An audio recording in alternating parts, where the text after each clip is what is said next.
Welcome back. In this section, we'll be talking about power functions. We'll be graphing power functions after some transformations, and we'll also be talking a little bit about polynomial functions. A power function is just any function in this form, some constant times x to some power, where the constant and the power can be any real number.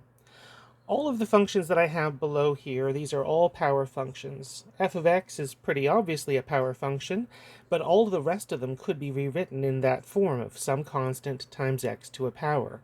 G of x could be rewritten as 17x to the negative 7, so it's a power function. H of x is negative 2x to the negative a third, so it's also a power function. And even k of x, that could be rewritten as 12 times x to the power of 0, so it's also a power function.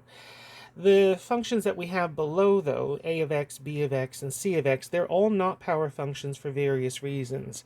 C of x is a rational function. We'll be talking about that at the end of our chapter. It's a fraction where the numerator and denominator are polynomials. B of x is an exponential function. We'll be looking at functions like that a little bit in the future in chapter 6. And a of x is a power function that got transformed, so not strictly speaking a power function anymore, but it's a transformation of a power function. And we will be talking about that in a couple of slides. We'll be talking about graphing transformations of power functions.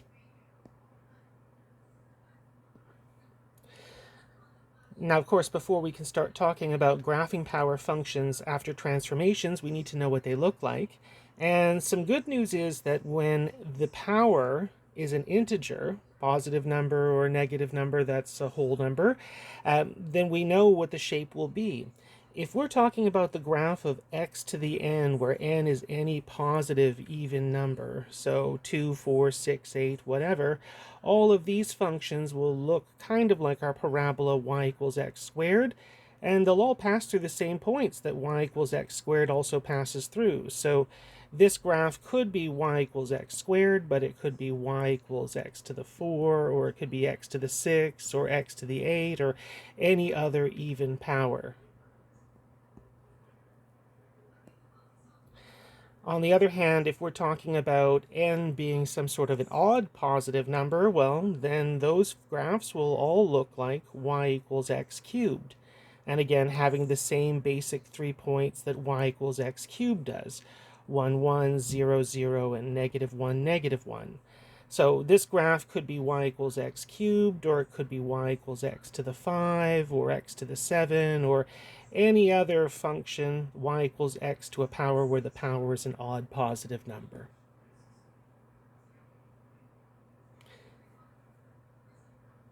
If we're talking about the power being a negative integer that's even, well, so that's like 1 over x squared, or 1 over x to the 4, or 1 over x to the 6. All of those graphs look like 1 over x squared. And we know that 1 over x squared has a vertical asymptote, the line x equals 0, the horizontal asymptote, the line y equals 0, and it also has two good points, 1, 1, and negative 1, 1. So this graph that I've drawn here could be 1 over x squared, or 1 over x to the 4, or 1 over x to any other even power. And similarly, for 1 over x, where the x is to an odd power, those all look like the graph of y equals 1 over x. They all have, again, horizontal and vertical asymptotes, y equals 0 and x equals 0. And they all pass through the points 1, 1, and negative 1, negative 1. So this could be the graph of 1 over x, or 1 over x cubed, or 1 over x to any other odd power.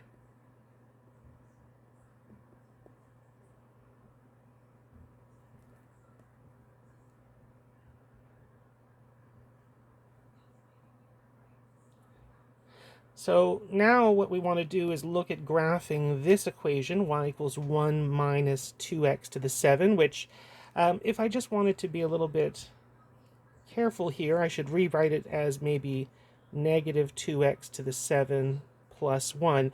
That way I can just really see clearly what my transformations are. We've got a vertical stretch of a factor of 2, and there's also going to be a flip.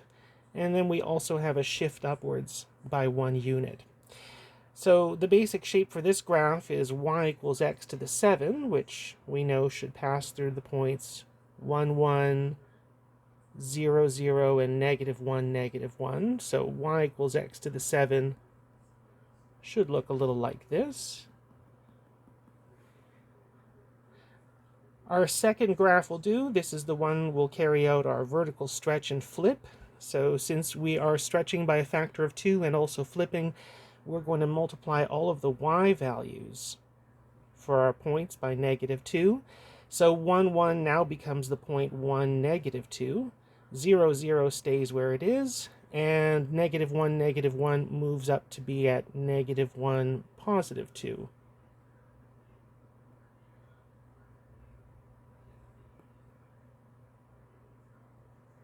So there's my graph of negative 2x to the 7. And the last thing I'll need to do here is my transformation of shifting it upwards by 1 unit.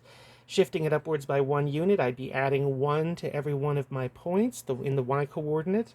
So 1, negative 2 moves upwards to be at 1, negative 1.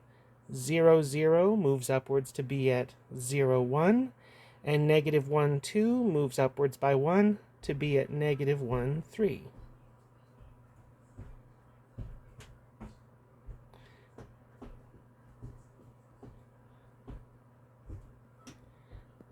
And there we go. We've now got our graph of y equals negative 2x to the 7 plus 1. We've already talked about polynomial functions before back in chapter 1, so I won't say too much about it now, other than what we said at the very beginning of chapter 1, that the term with the highest power of x, we call that our leading term, and the term where the power of x is really x to the 0, the constant, we call it the constant term. We're going to see later on, towards the end of chapter 5, that when it comes to graphing polynomials and also when it comes to factoring polynomials, those terms are the ones that are going to be important. And if we have our polynomial given to us in standard form, then it's easy to just see what the leading term and the constant term is. But if we've got a polynomial that's in factored form, we'll want to see what the leading term and the constant term is, and we don't want to have to expand the entire polynomial. So let's just take a look at what we have on the next slide. So for example, we've got these two functions, f of x and g of x. I'd like to know the leading term, I'd like to know the constant term for each of them, and one option would be to actually carry out that multiplication, to multiply out what is f of x equal to. But that would take quite a long time, and if it was a really big polynomial with lots of factors, that is probably not your best way of carrying this out. Now, nicely enough, there is a shortcut. If we're looking for the leading term, then we just need to multiply all the leading terms together for all of our factors. And if we want the constant term for either of the polynomials, we just need to multiply the constant terms together for all of our factors.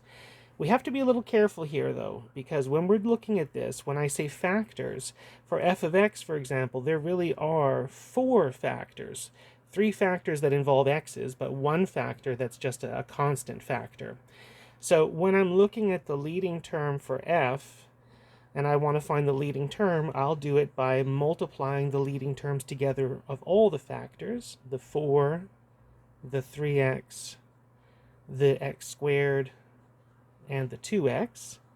So that means that my leading term for f of x should be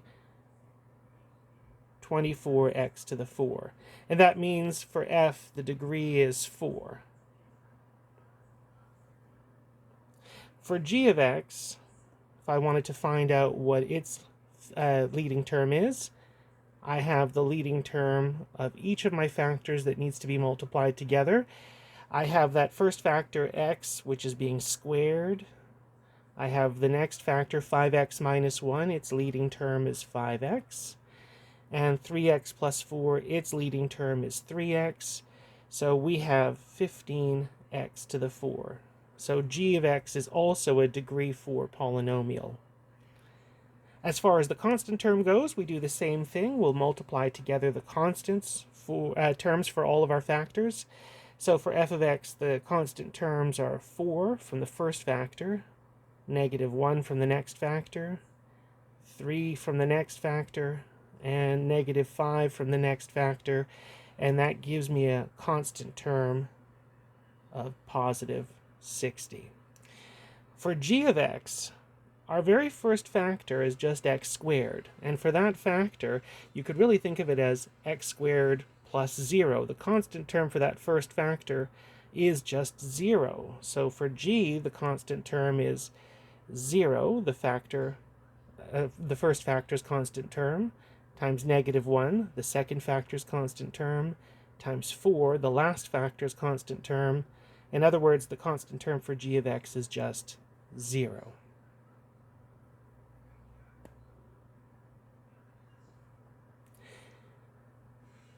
The only thing left to really say here, and this is just to get us into the swing of things for the next section, 5.3, where we'll be graphing polynomials, just to know that for any polynomial function, they are nice and smooth and continuous. Continuous meaning that they don't have any breaks, no holes, no skips, no jumps. So for example, something like 1 over x, where there's a vertical asymptote and we skip over the x value of 0, that would be something that's not continuous. All polynomials look kind of the same. They go up and down a certain number of times, and at the end they either go down forever or up forever. They all generally have that same sort of look to them. They're all nice and smooth with peaks and valleys. There are no sharp corners like the absolute value of x function has. There's no holes and there's no breaks. Since it's defined for all real numbers for any polynomial, then any question about the domain of a polynomial function is really easy. It's always just all real numbers. And for the constant term tells us what the y-intercept is. So if we wanted to circle back to the last example, the function f of x should have a y-intercept of 0, 60, since its constant term is 60. And g of x should have a y-intercept of 0, 0, since its constant term is 0.